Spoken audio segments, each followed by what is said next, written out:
Bonjour, bienvenue pour Retour sur l'actu, la nouvelle émission proposée par La Dépêche de Tahiti, que vous retrouvez bien sûr sur le site de La Dépêche, mais également sur la page YouTube La Dépêche de Tahiti. Je vous invite d'ailleurs à aller vous abonner à cette page et liker évidemment ce post et activer la cloche. J'ai toujours rêvé de dire cette phrase.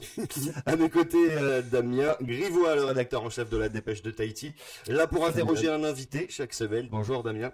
Et notre invité, comme chaque année, fin août, début septembre, une tradition, la rentrée universitaire. Notre invité a été pendant de nombreuses années vice-président, aux côtés d'Éric Comte, à la tête de l'UPF. Il est désormais depuis 2017 président de l'Université de Polynésie française. Notre invité, c'est Patrick Capolsini. Bonjour Patrick. Bonjour, Yavana. Merci beaucoup d'être avec nous. On parlera de nombreux sujets avec Damien dans quelques instants, notamment comment s'organise l'insertion professionnelle des étudiants, la vie sur le campus. Et moi, je voulais vous interroger d'abord une question un petit peu personnelle. J'ai vu des études de mathématiques et d'informatique, et puis l'anciennement de l'algorithmique. Est-ce que quand vous partez dans cette branche, dans les années 90, vous imaginez que ces algorithmes vont prendre une place aussi importante dans nos vies? Oh, l'essor de l'informatique, alors on a l'impression de découvrir l'intelligence artificielle aujourd'hui, hein, c'est la base en techno derrière, ça s'appelle les réseaux de neurones. Les réseaux de neurones, ça, j'ai commencé, moi j'avais des collègues qui faisaient leur thèse en même temps que moi, qui travaillaient sur les réseaux de neurones. Donc c'est quelque chose qui est dans les laboratoires depuis assez longtemps. Ça a évidemment pris un essor incroyable aujourd'hui parce que ça sort dans le grand public et surtout parce qu'aujourd'hui on a des données pour alimenter ces algorithmes-là. On a des montagnes de données, ce qu'on appelle le big data, et donc on peut alimenter ces algorithmes avec des données, avec des machines très puissantes aussi. Hein. La montée en puissance des ordinateurs a été fondamentale là-dessus. Donc voilà, c'est des algorithmes. Donc moi je suis informaticien à la base, hein, évidemment, mais voilà, l'intelligence artificielle, c'est dans les laboratoires de recherche depuis longtemps. On n'en devient pas, il n'y a pas un risque qu'on en devienne prisonnier de ces algorithmes. Ah, il y a un gros risque, évidemment, il y a un vrai risque déontologique, quelque part, il y a un vrai risque sociétal, hein, aujourd'hui, de ce côté-là. Il faut qu'on fasse avec, hein. De toute façon, on peut pas dire on l'empêche, on peut pas dire on revient en arrière, on est bien obligé de faire avec, et avec tous ses bons côtés, hein, évidemment. C'est comme toute technologie, hein, quand ça sort, il y a une manière de bien l'utiliser et puis il y a des possibles dérives. Alors on peut pas dire on l'empêche, mais tout récemment, là c'est de l'actualité chaude, il y a plusieurs médias qui ont décidé de bloquer l'accès à leur contenu à la maison mère de ChatGPT, Oui. parce qu'ils considèrent que c'est du pillage littéralement de leur contenu. Est-ce que l'arsenal juridique est suffisamment bien développé pour empêcher les algorithmes de puiser sur Internet tous les contenus, et quels sont les autres problèmes que va poser concrètement l'intelligence artificielle, notamment sur les questions d'emploi. Absolument. Alors, je suis pas juriste, hein, donc, mais effectivement, il y a des vraies questions de propriété de données, hein, Ouais, c'est pas nouveau, mais bon, on comprend très bien que sans qu'on demande rien à personne, des robots arrivent et pompent toutes les données qui sont sur un site, ça peut poser question, hein, de fait. Donc, il existe de la juridiction, il existe un tout petit peu de jurisprudence, mais c'est des problèmes qui sont internationaux, hein, par essence, hein, c'est mondial. Donc, c'est une vraie question juridique. Après, effectivement, on peut considérer et on peut légitimement considérer qu'on est propriétaire de ces données et ne pas vouloir qu'on vienne les aspirer d'une certaine manière pour alimenter ces robots. Donc ça, je le comprends très bien, évidemment. Il y a plein de questions, et puis alors les questions déontologiques, éthiques et de travail, hein, de fait, aujourd'hui, hein, tout le monde dit l'intelligence artificielle telle qu'on la voit aujourd'hui émerger va mettre des gens au chômage, hein. Oui, certainement, hein. Je pense qu'à brève échéance, il y a effectivement des gens qui peuvent légitimement s'inquiéter de leur avenir professionnel. Ensuite, il faut arriver à vivre avec, hein. On est et à utiliser cet outil vraiment pour gagner du temps, pour gagner en compétences, pour gagner voilà, pour en tirer le meilleur possible. Mais forcément, c'est encore une nouvelle déstructuration de la société qu'on connaît aujourd'hui, c'est certain. Quand la voiture est arrivée, on a dit c'est la fin du train. En l'occurrence, ça n'a pas du tout été la fin du train. Peut-être on noircit le tableau par rapport aux risques représentés par ces nouvelles technologies. Ce qui est nouveau fait toujours peur, hein. C'est normal, et on a toujours tendance tout de suite à en voir le mauvais côté, hein, bien plus que les avantages. Les avantages sont là aussi, hein, ça existe beaucoup. Aujourd'hui, on parle de ChatGPT tout le temps, mais l'IA, c'est dans beaucoup d'autres choses. Dans la médecine, c'est incroyable ce que l'IA a permis de faire sur la médecine, sur la détection de cellules cancéreuses, sur l'identification de tumeurs, sur des choses comme ça. Il y a vraiment un travail qui est énorme là-dessus.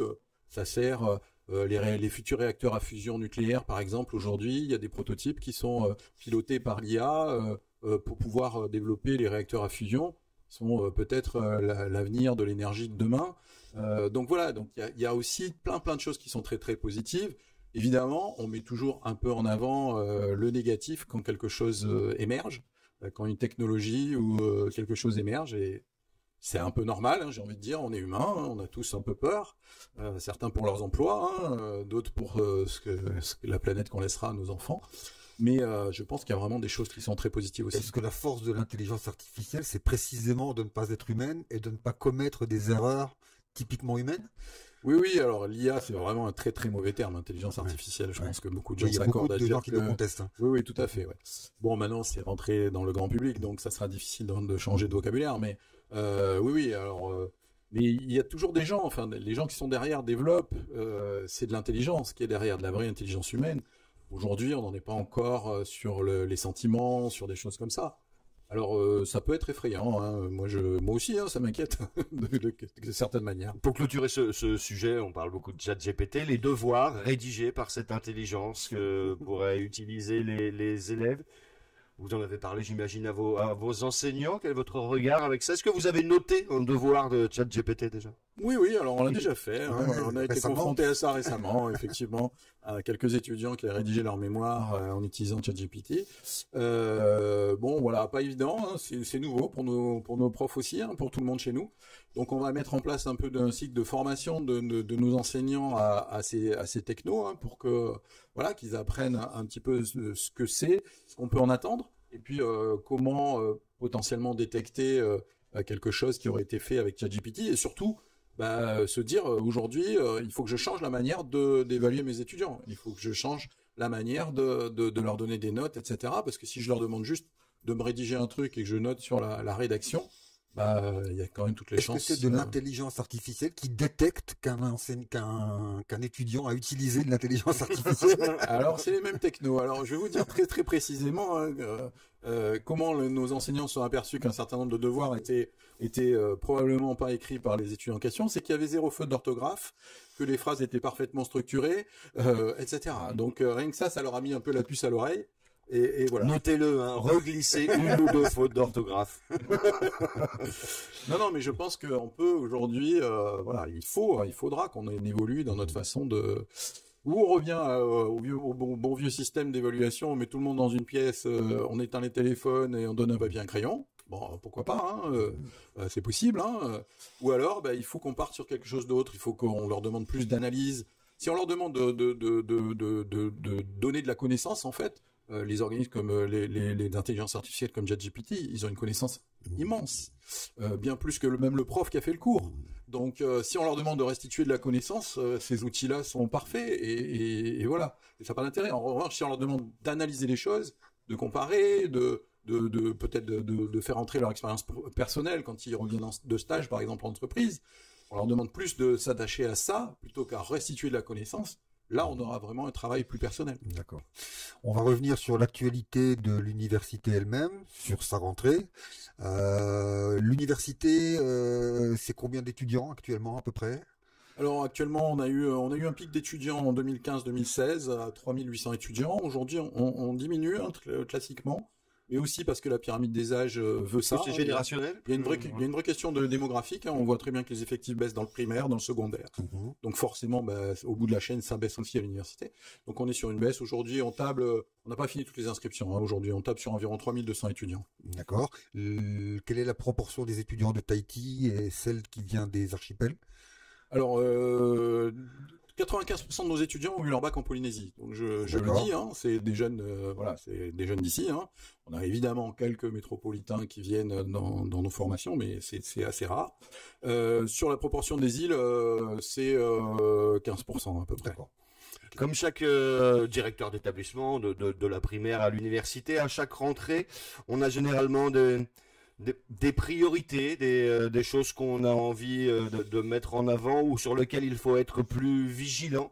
Il y a quelques années, dans les écoles primaires que je connais de mieux de par ma fille, et il y a eu une grande session sur justement les réseaux sociaux, les publications sur ces réseaux. Il y a des années scolaires où on axe un peu plus sur le harcèlement scolaire. Est-ce que en cette rentrée à l'université, il y a des choses sur lesquelles vous devez ou vous avez envie d'être justement plus vigilant, des sujets prioritaires? Alors bon, il y a des sujets prioritaires qui sont aujourd'hui, on insiste beaucoup sur tout ce qui est intégration en fait, hein, le bien vivre ensemble aussi sur le campus, c'est important. Donc on insiste là-dessus et puis sur la manière de travailler en fait, sur les outils de travail, hein, on en parlera peut-être, mais on est en train d'étendre notre bibliothèque universitaire parce que c'est un outil formidable, hein, pour les étudiants. Donc on essaye de les amener à aller à la bibliothèque, hein, prendre du papier, hein, c'est pas mal aussi, mais aussi à trouver de l'information et à recouper, à vérifier son information sur Internet. On revient sur l'IA de tout à l'heure, en fait, hein. C'est les grands enjeux d'aujourd'hui, c'est être capable d'utiliser les nouveaux outils, mais d'aller chercher de l'information, mais d'être capable de faire la part des choses sur le vrai, le faux, les fakes, on n'arrête pas. Donc il y a vraiment une éducation à une sensibilisation, une éducation à tout ce qui est numérique et à vérifier ses sources, etc. Je vous apprends rien, vous êtes journaliste. Vous avez deux grands chantiers actuellement, sauf erreur. C'est donc dans un premier temps la bibliothèque universitaire où il y a toute une refonte, et également un pôle de recherche. Oui.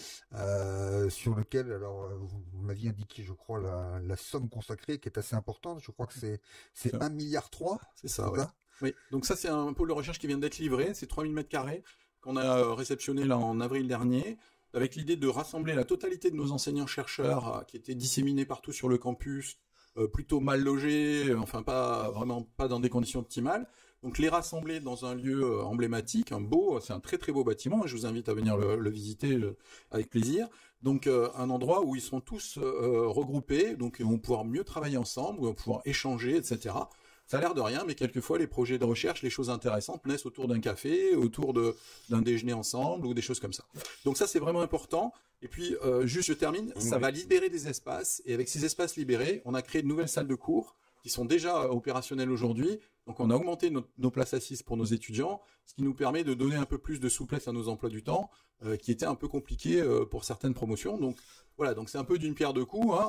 On donne de bonnes conditions de recherche à nos enseignants-chercheurs, et dans le même temps, on donne de meilleures conditions d'enseignement pour nos étudiants. Quel est le regard du président de l'université justement sur ces thèmes de recherche? Comment est-ce qu'ils évoluent? Est-ce que c'est l'enseignant seul qui propose? Comment est-ce que c'est validé? Alors, on travaille quasi exclusivement sur des problèmes qui concernent la Polynésie. Très honnêtement, on a une recherche qui est très très appliquée à la Polynésie. On vient d'avoir une évaluation tous les 5 ans. Tous les universités ont une évaluation par un conseil indépendant, etc. Voilà, les rapports sur nos laboratoires de recherche viennent de tomber. Ils sont extrêmement positifs. Ils sont vraiment très bons. Ils soulèvent le dynamisme de la recherche en Polynésie, l'adéquation de cette recherche avec les besoins du pays.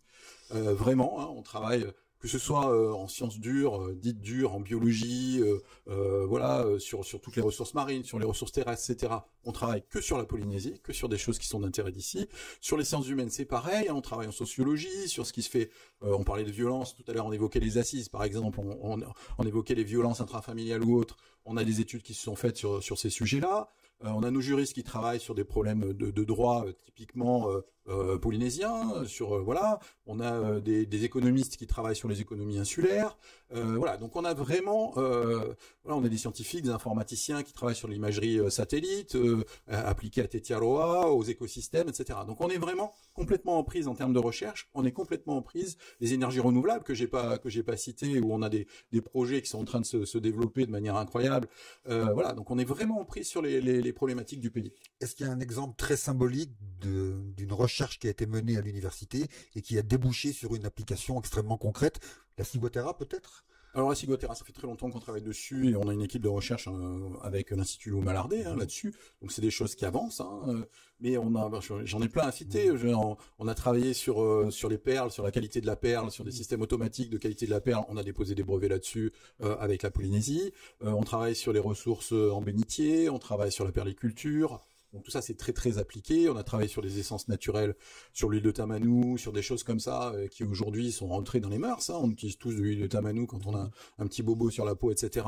Il y a des thèses qui ont été soutenues à l'université sur l'huile de tamanou. Il y a un il y a un programme actuellement en cours sur différentes essences de tamanou, par exemple. Il y a des énergies renouvelables sur lesquelles on travaille. On a la première pile à combustible, donc une pile à hydrogène de la Polynésie française. Elle est sur le campus aujourd'hui, donc elle est en train d'être mise en place. On fera une inauguration de ce mécanisme, mais l'idée c'est vraiment de coupler ça à des systèmes de production de froid. Donc ça c'est très très original, alimenté par des panneaux solaires. On travaille avec l'école polytechnique qui met à notre disposition 6 technologies de panneaux solaires différentes pour qu'on puisse les tester en milieu insulaire tropical, parce que c'est pas les mêmes conditions que ce qui se fait en Europe ou autre. Donc voilà, on est un petit peu partout. Et alors, on est peu nombreux, hein, c'est 75 enseignants-chercheurs, hein, l'université, donc c'est peu de monde, hein, c'est un tout petit labo en métropole, 75 enseignants-chercheurs. Donc on est très peu, mais on touche à beaucoup de sujets, et on arrive à travailler en collaboration, on fait venir des collègues du CNRS, des collègues de métropole, etc. C'est la collectivité qui vous sollicite parfois, ou c'est toujours d'initiative du chercheur? Non, c'est très souvent, on est sollicité par la Polynésie en particulier, on travaille beaucoup avec la DIREN, la Direction de l'Environnement, avec le service des ressources marines, avec les ministères en charge des affaires sociales, etc., qui nous sollicitent, hein, je sais tout à l'heure, des enquêtes sur les violences, on a fait des enquêtes sur l'ICE, sur les consommations de stupéfiants chez les jeunes, etc. Tout ça, c'est des demandes, hein, de la Polynésie, et on y répond. Alors on peut arriver avec nos sujets de recherche aussi, hein, en disant, on aimerait travailler là-dessus, etc. Est-ce que ça vous intéresse? Est-ce que vous êtes prêts à nous financer, à nous aider? Mais souvent, les choses viennent de la Polynésie. On parle des liens que vous pouvez avoir avec certaines administrations du pays, avec des politiques, avec des ministères.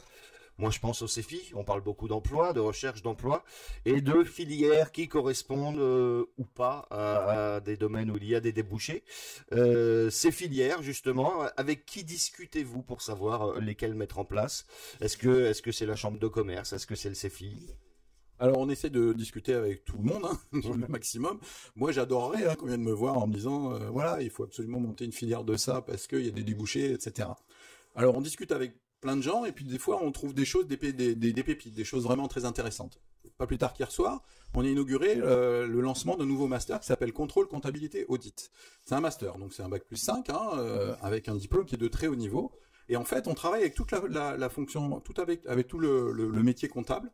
Les comptables, les experts comptables, les commissaires aux comptes, etc. C'est ces organisations professionnelles qui ont besoin de jeunes. Malheureusement, la comptabilité, tout ça, c'est pas forcément super attractif pour des jeunes, mais il faut qu'on y travaille parce qu'il y a énormément d'emplois à faire là-dedans.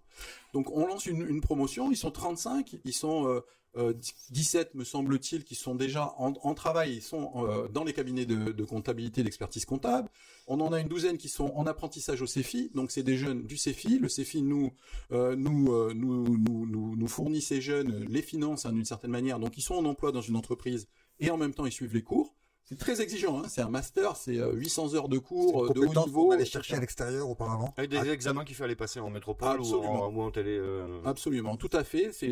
Et aujourd'hui, les entreprises, parce que je parle que des cabinets d'expertise comptable, mais c'est pas vrai. Il y a des comptables, il y en a partout. Dans toutes les grandes entreprises, il y a besoin de comptables, il y a besoin d'auditeurs, il y a besoin de voilà. Donc là, voilà, c'est un très bel exemple et j'aimerais qu'on en arrive à en avoir plus. Hein. J'en ai encore un autre sur les énergies renouvelables, par exemple. Faut pas se limiter à ça, j'imagine. Faut pas se limiter à ça parce que c'est une niche, mais là, on a identifié une niche qui est très porteuse.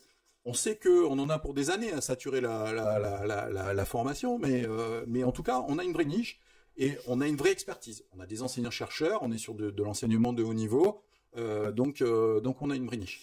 On a travaillé la même chose sur les énergies renouvelables, on a mis en place une licence professionnelle sur les énergies renouvelables. Aujourd'hui, nos jeunes, ils sont dans toutes les entreprises qui font du photovoltaïque, qui travaillent sur l'hydraulique, etc. Donc là aussi, on a mis en place derrière un master, parce qu'on a besoin aussi de quelques jeunes qui sont encore à un niveau supérieur pour la conception de programmes. Donc on essaie de répondre comme ça, du mieux qu'on peut, sur des sollicitations, sur le numérique aussi, on avance, hein, la prochaine... Donc en 2024, on mettra en place une nouvelle carte de formation, une nouvelle offre de formation qui sera intéressante et beaucoup plus professionnalisée. Globalement, l'idée n'est pas de former pour former, mais l'idée est de former pour insérer. Alors oui, c'est une partie de notre travail, mais former les esprits aussi, c'est aussi une partie du travail de l'université. Hein. On n'est pas que un organisme de formation professionnelle, hein, et il faut le dire. Hein. On peut faire les deux. Moi, je suis intimement convaincu qu'on peut faire les deux. On a mis en place des filières professionnelles comme les DUT, hein, qui sont maintenant devenus des bachelors universitaires de technologie, les licences professionnelles que je viens de citer, etc. Et à côté de ça, eh bien, on peut avoir des licences de lettres, des licences de langue, des licences de mathématiques, etc., avec des visées professionnelles un peu moins évidentes, un peu moins simples, un peu moins rapides, mais on forme des esprits. Vous êtes arrivé en 1994, maître de conférence à l'université de Polynésie. J'imagine que depuis 1994 et systématiquement à chaque rentrée, on le voit encore cette année, il y a un problème pour loger les étudiants.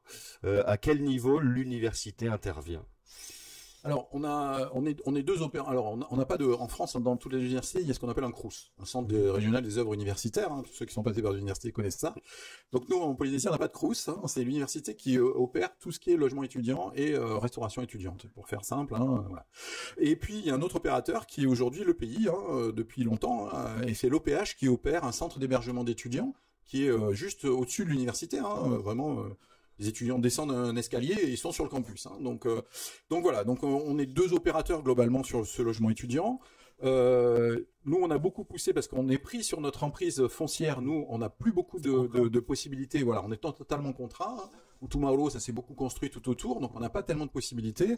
En revanche, il y avait des possibilités foncières sur les terrains opérés par le pays, donc le centre d'hébergement des étudiants. Et donc sur les derniers plans, les derniers contrats État Polynésie française, il y a des nouvelles tranches de logements qui ont été mises en place. Donc aujourd'hui, on est à 220 lits sur le CHE, nous on est à 72 chambres, donc on est à peu près à 300 lits.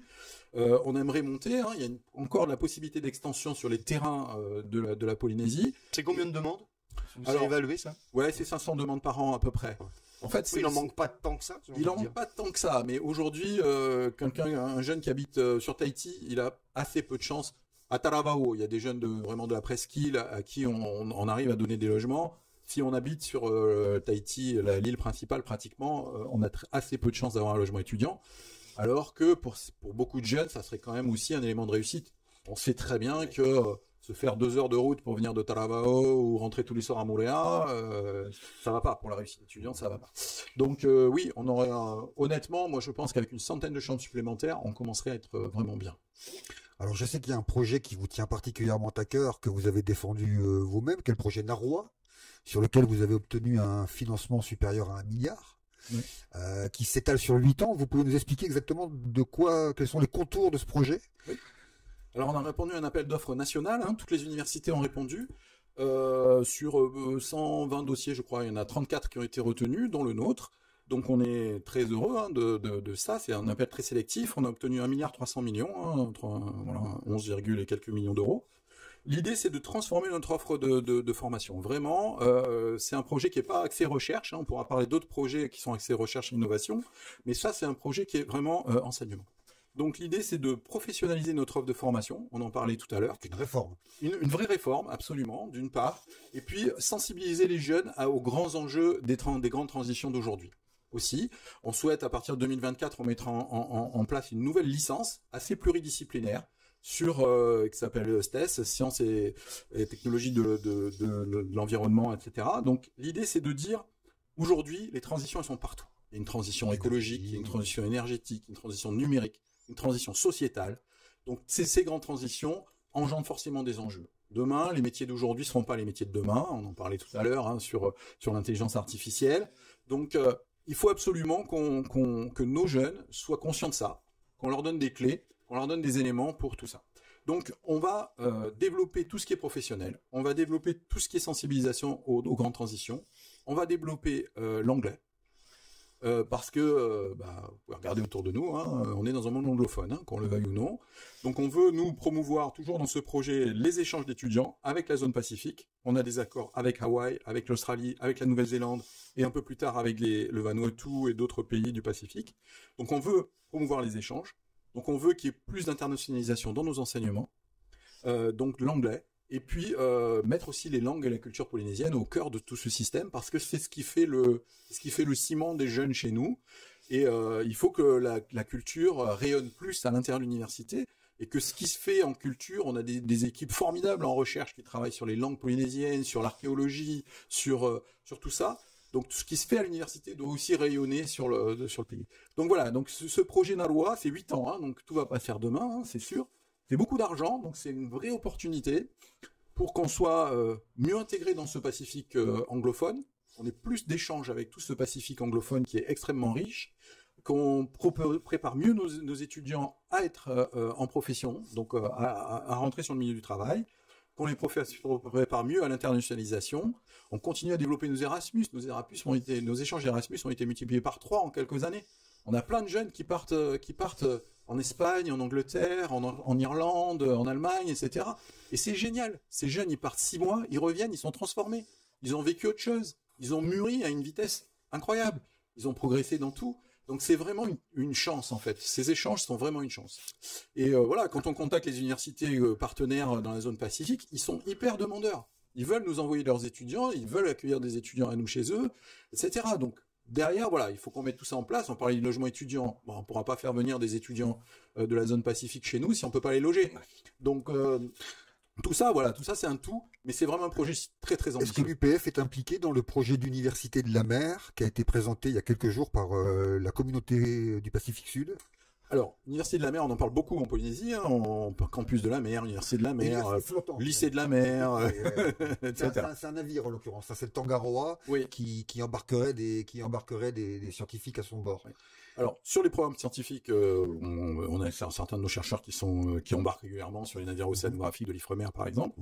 Donc là, il n'y a pas de discussion. Sur ce qui est du lycée de la mer, etc. Nous, dans ce projet Nalois, par exemple, on a mis noir sur blanc qu'on était prêt à mettre en place une licence professionnelle autour des métiers de la mer.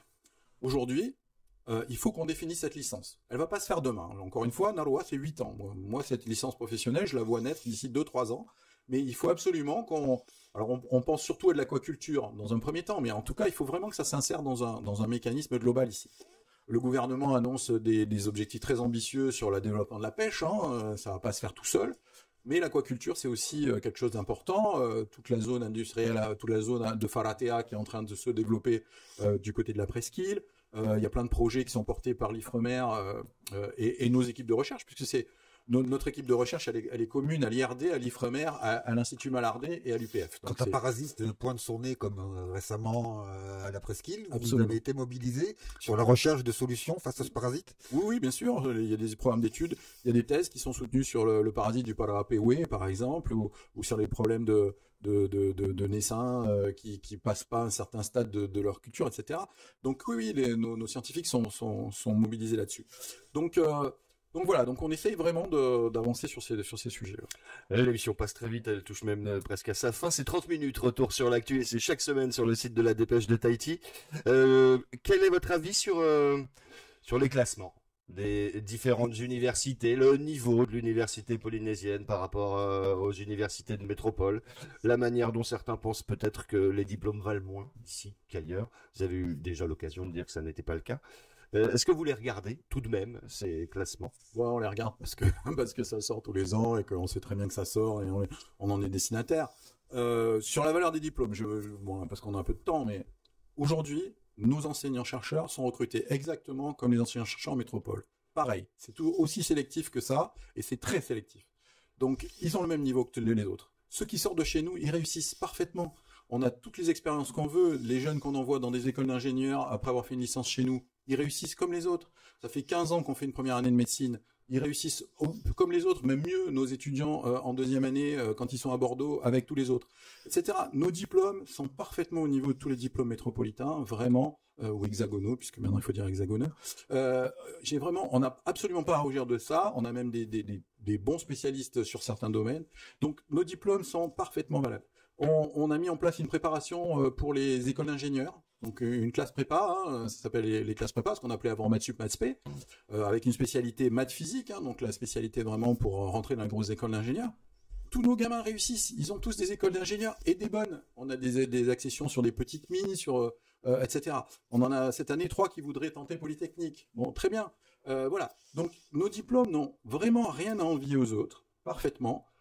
Pourquoi on a des taux de réussite comme ça? Parce qu'on a une population entrante qui n'est pas la même qu'en métropole. Les 5 dernières universités du classement français de la réussite, c'est les universités d'outre-mer. Il y a quand même quelque chose. Donc aujourd'hui, de fait, l'université est alimentée avec beaucoup de bacs technologiques, beaucoup de bacs pro. C'est très bien les bacs pro, il n'y a aucun problème. Il faut en faire, on en a besoin. Mais un bac pro qui a fait de la carrosserie, de la mécanique, etc., s'il vient chez nous, il s'inscrit dans une licence générale, il ne réussira pas. Donc on essaie de les réorienter, on met en place des systèmes de réorientation, on les arme, on leur fait une année un peu de remise à niveau en espérant qu'ils vont obtenir une place dans des BTS parce qu'ils auront leur chance de réussir en BTS. Voilà, donc voilà, les classements, je les prends comme ils viennent. Patrick Capolsini, président de l'Université de Polynésie française, est avec nous pour ce retour sur l'actu. Un message aux étudiants qui ont fait leur rentrée il y a quelques jours seulement. Ouais. L'agnac, la pêche, L'agnac. des choses sur lesquelles il faut être vigilant, plus particulièrement. Alors oui, il faut pas se laisser. Alors c'est super, on est tous passés à l'université. Moi j'ai des souvenirs d'université qui sont géniaux, hein, on passe des très bons moments. Mais il y a du travail à fournir, sinon ça le fait pas. Regardez pas trop les vagues. Voilà, regardez pas trop les vagues. En ce moment il y en a, mais bon. Non, mais on peut faire du surf et réussir ses études, hein, il y a aucun problème. Hein, mais voilà. Donc le slogan de l'université, c'est l'université est une chance, saisissez-la. Et j'ai vraiment envie de dire ça. Saisissez cette chance. Vous avez un superbe outil ici, avec des profs qui sont à dispo. Voilà, nous, nos plus grands amphis, il y a 200 étudiants dedans. Vous allez en métropole, c'est 1000, c'est 800, 1000, voire plus, etc. Donc vous avez des chances extraordinaires. Le campus est magnifique, il est super bien entretenu. Vous avez des conditions de travail qui sont au top. Bah, ça s'appelle les conditions de travail. Donc, on attend du travail de votre part. Profitez-en. Merci beaucoup, Patrick Merci, Capolsini, Patrick d'avoir été Capolsini. avec nous. Retour Merci à sur vous. l'actu. C'est chaque semaine sur le site de la Dépêche de Tahiti. On se retrouve la semaine prochaine. Merci Yann. Merci à vous.